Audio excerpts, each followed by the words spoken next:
नाम के एक गांव में सुंदर नाम का एक व्यापारी रहता था। वो बहुत ही धनवान था और उसका इकलौता बेटा था जिसका नाम सूर्य था। सूर्य की पैदाइश के बाद सुंदर का हर काम बहुत ही अच्छा चलने लगा। जो भी काम सुंदर करता था उसमें सुंदर को बहुत सारे फायदे मिलते थे। सुंदर का बेटा सूर्य जब 5 साल का हो गया था तब सुंदर की पत्नी को अचानक दिल का दौरा पड़ जाता है और वो भगवान को प्यारी हो जाती है। और फिर बेचारा छोटा सा सूर्य माँ की ममता से बहुत दूर हो गया था। सूर्य को माँ की बहुत जरूरत थी, लेकिन सुंदर माँ और पिता दोनों ही बनकर सूर्य का बहुत अच्छे से ख्याल रखता था और हर छोटी बड़ी जरूरत भी सुंदर ही पूरी किया करता था।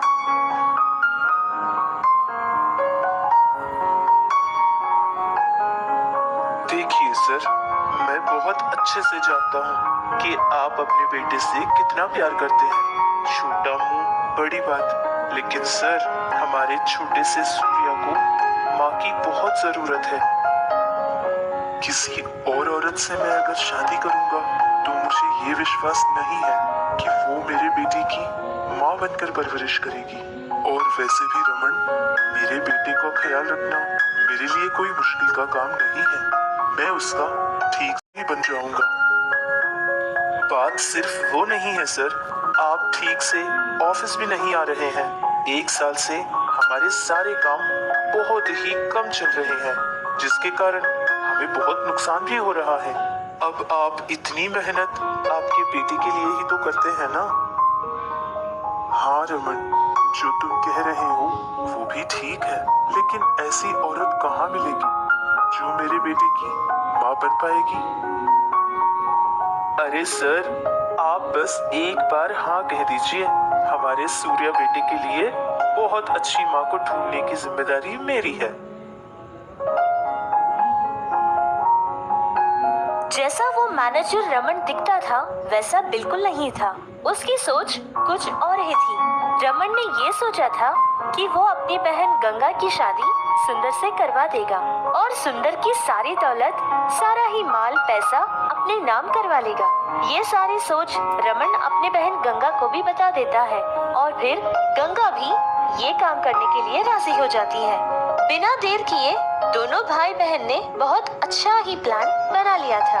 सुंदर को रमन पर कभी शक न हो, इसलिए रमन ने सुंदर से अपनी बहन के बारे में कभी कुछ नहीं बताया था और उसके सामने 2-4 रिश्ते लाने का नाटक करता है और हर लड़की वालों से यही कहता था कि वो लोग कोई न कोई बहाना बनाए और फिर रिश्ते से इनकार करके चले जाएं। ऐसे ही कुछ दिन गुजर गए थे। फिर एक दिन रमन ने एक ऐसी चाल चली जिसकी वजह से सुंदर खुद ही फंस गया था।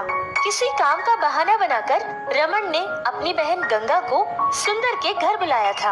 फिर अपनी बहन गंगा को ये समझाता है कि जब भी सुंदर उसको देखे तब वो बहुत ही प्यार का नाटक करने लगे।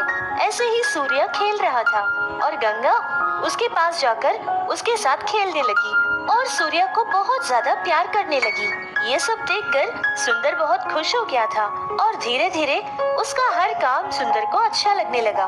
फिर वो खुद ही रमन से उसकी बहन का हाथ मांगता है। रमन बहुत खुश हो गया था क्योंकि जैसा उसने सोचा था सब कुछ उसके प्लान के मुताबिक चल रहा है। कुछ ही दिनों में सुंदर और गंगा की शादी हो जाती है। गंगा ऐसे ही प्यार का नाटक कर रही थी। सुंदर और उसके बेटे सूर्य के साथ बहुत ही प्यार वाला बर्ताव किया करती थी। ऐसे ही 1 साल गुजर गया था। इनके सामने ये अच्छाई का नाटक कर करके मैं थक चुकी हूँ। अब मुझसे नहीं होगा भैया। सारी की सारी जायदाद हमारे नाम आ जाए, ऐसा कुछ जल्दी से कीजिए। अगर आपसे नहीं होता तो मुझे कह दीजिएगा, एक ही बार में दोनों ही का पत्ता साफ कर दूंगी। अरे अगर ऐसा करेंगे तो हम सलाखों के पीछे बैठेंगे और जो वहाँ खाना मिलता है उसको खाना पड़ेगा। इतना सब कुछ मैंने प्लान किया, क्या ये सब देखने के लिए? सबसे पहले हम उस सुंदर को मार देते हैं और बहुत ही सावधानी से हमें ये करना पड़ेगा, कहीं किसी को कोई शक न हो जाए। और फिर उस सूर्य का उसका बाद में देख लेंगे, कहीं दूर भेज देंगे। जैसा उन लोगों ने सोचा था वैसे ही किया था। सुंदर का एक बहुत बड़ा एक्सीडेंट करवा देते हैं, जिससे सुंदर मर जाता है। अब गंगा और उसका भाई रमन बहुत ही खुश थे इस बात से कि सारी ही दौलत अब उनके नाम होने वाली है। लेकिन ठीक उसी समय सुंदर का एक लॉयर वहाँ पहुँच जाता है और ये बताता है कि सुंदर ने पहले ही अपनी सारी की सारी जायदाद उसके होने वाले बेटे यानी सूर्या के नाम कर चुका है। और उस लॉयर ने ये भी बताया था कि जब तक सूर्या बड़ा हो जाएगा उस दौरान अगर सूर्या के साथ कोई भी दुर्घटना घटी हो तो वो सारा ही पैसा, उसकी सारी जायदाद अनाथ आश्रम को दे दी जाएगी। ये सारी बातें सुनना ही था कि गंगा और रमन के होश उड़ गए थे। अरे ये क्या भैया, हमने तो सोचा था कि सारी जायदाद हमें मिल जाएगी, लेकिन ये क्या उल्टा ही पड़ गया। अरे ये सुंदर इतना सब कुछ करेगा, ये मैंने नहीं सोचा था। जब तक ये बड़ा होगा, इसकी शादी होगी और फिर बच्चे होंगे, तब तक ये सारी की सारी जायदाद हमारे ही तो हाथ में होगी ना।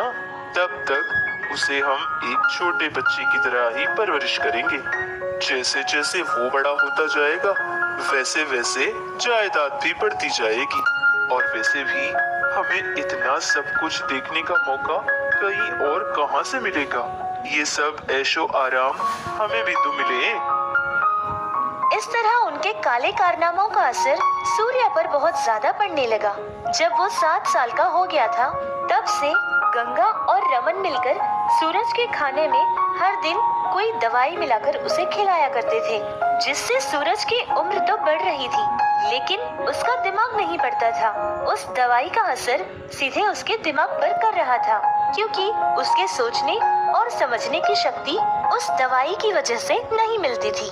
ऐसे ही सूरज पूरे 25 साल का हो गया था, लेकिन अभी भी उसकी सोच और समझने की शक्ति सिर्फ 10 साल के बच्चों की तरह ही हो चुकी थी। इस तरह सूर्या बहुत ही भोला और मासूम बच्चा बनकर रहने लगा। सूर्या को ऐसी हालत में देखकर लॉयर किशन जी को बहुत ही बुरा लगता था, क्योंकि वो सिर्फ लॉयर ही नहीं बल्कि सुंदर के बहुत ही अच्छे दोस्त भी थे। सूर्या की ये हालत देखकर उनसे रहा नहीं जाता था और वो बहुत सारे डॉक्टर्स के पास उसको ले जाया करते थे ताकि सूर्या